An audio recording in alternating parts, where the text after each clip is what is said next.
Hello and welcome to another installment of the Smart Recovery Tips and Tools. But today we're going to talk about the Family and Friends program. So about the Smart Recovery Families and Friends.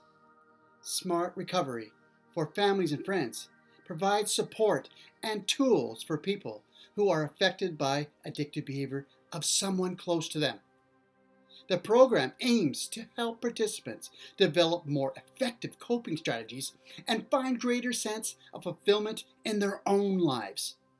The program has been adapted from Smart Recovery and a form of craft, community reinforcement, and family training. As described in the book, Get Your Loved One Sober, an alternative to nagging, pleading, and threatening, SMART is a skill-based self-help program for individuals struggling with independence of all kinds. As an alternative to 12-step models such as Alcoholics Anonymous, Smart Recovery uses well-established techniques from the modern psychology to equip people with particular skills and tools to overcome their addiction. CRAFT is an evidence-based program designed to teach families and friends new ways of interacting with their person who has addiction, with a goal of increasing the chances that the person will seek recovery. The Family and Friends program has used the 4-point as Smart Recovery and adapted these to suit the needs of the families and friends who people with drug and or alcohol addiction.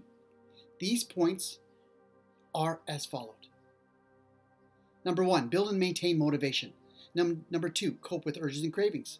Number 3, manage thoughts, feelings, and behaviors. Number 4, living a balanced lifestyle. The program recognizes that people in close relationships with someone struggling with addiction can be frustrating, painful, and sometimes lonely journey, in which it's easy to lose one's bearings. Rather than focusing on their loved ones, the Family and Friends program invites participants to spend some time concentrating on themselves and their goals, an area that may have been neglected for some time. This also includes looking at some of their habitual responses to their loved one and exploring whether they are helpful or not. Smart Recovery Family and Friends explores ways participants can look after themselves better, even if it's difficult and stressful circumstances, and establish healthy relationships with their loved ones. Taking steps to make changes in life requires considerable courage. Participating in the supportive group environment, comprised of people sharing similar experiences, will hopefully lessen feeling of isolation and install a sense of hope. Now let's work on section 1, change and motivation. Ask yourself, why should I change? The addictive behavior of someone you are close to can have an enormous impact on your own well-being. It can be like living on a roller coaster, putting huge pressure and stress on your or your family ability to cope. You have probably tried lots of different ways to manage the situation and help your loved one. However, some of these strategies may be wearing you out and actually reducing your ability to cope. Without meaning to, these strategies may also have hindered your loved ones from facing the consequences of their actions and therefore reducing their motivation to change. Some examples of the unhelpful coping strategies we are referring to include keeping the person's behavior secret from families and friends, thereby isolating yourself and denying you a source of potential support. Covering for or protecting the person. Example, calling their boss when they are too hungover to go to work the next morning and telling a white lie, being their alarm clock and waking them up. Time to go to work. Becoming a nurse, cleaning up after them when they have vomited all over themselves and tucking them into bed. Being controlling.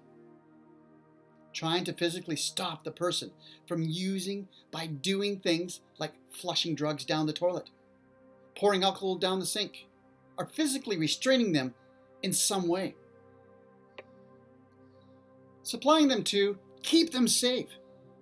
For example, buying your loved ones drugs or alcohol to have at home so that they don't go out and get into trouble. Nagging. Telling them over and over again how terrible or destructive their behavior is and that they need to stop.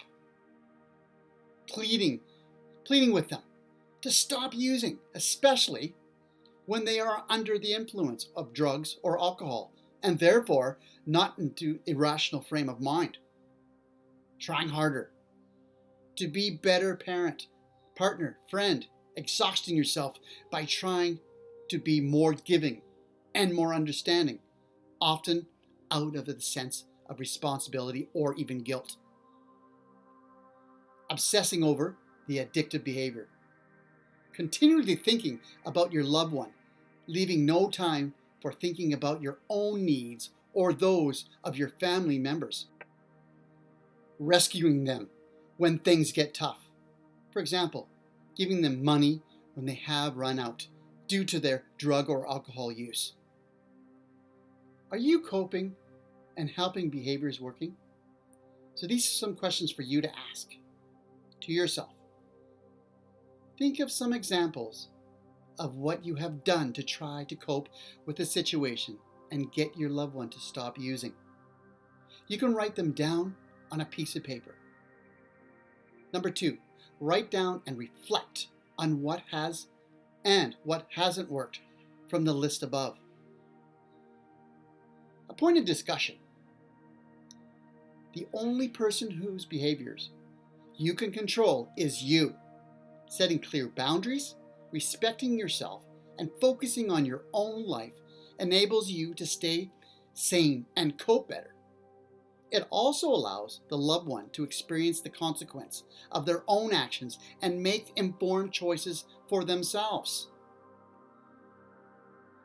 So thank you, everyone. Look forward to the next Family and Friends video, The Stages of Change. Bye-bye for now.